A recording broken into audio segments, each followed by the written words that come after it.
Bonjour madame, merci de vous présenter s'il vous plaît. C'est madame Nour Khadi, je suis la responsable de formation de Right to Play Sénégal.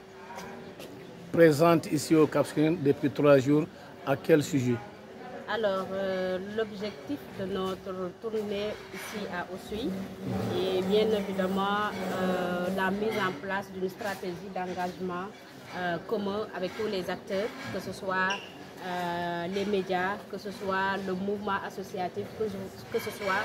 les acteurs sportifs, en vue de trouver ensemble vraiment des initiatives, activités clés pour la pérennisation des acquis en termes d'autonomisation des filles par le biais du sport et du jeu. Vous savez que Right to Play, toujours dans son approche participative, inclusive, a toujours prôné que,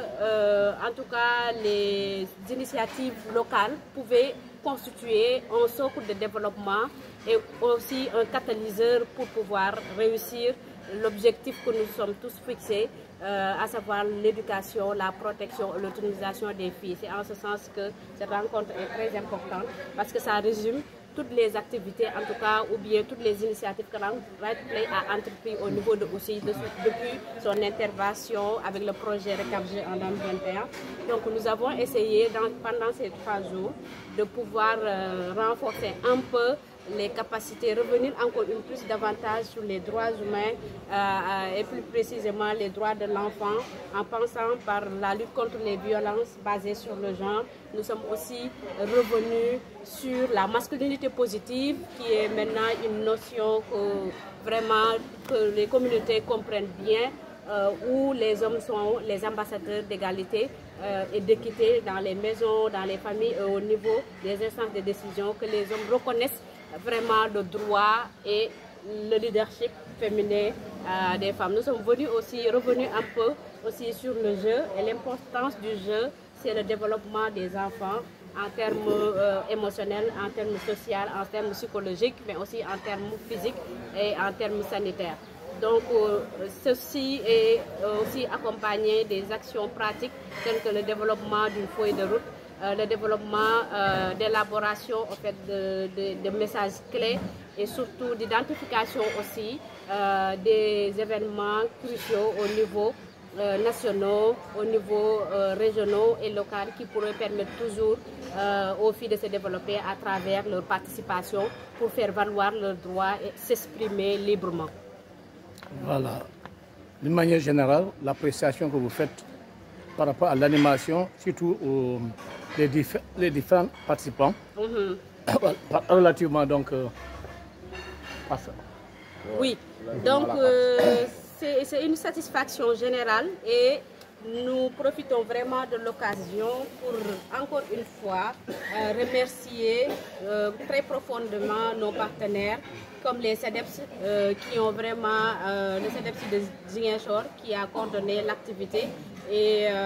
on est à Oussouye mais on sera à Bignona et ensuite à Ziguinchor. Donc cet partenariat gagnant entre le CEDEPS et Right to Play,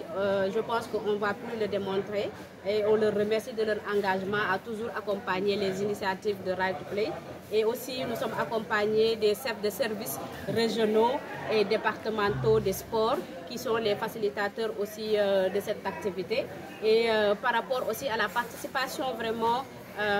des participants, nous sommes satisfaits de la diversité parce qu'il y a toutes les couches, tous les secteurs et en tout cas tous les domaines qui sont représentés en termes d'acteurs communautaires, en termes d'acteurs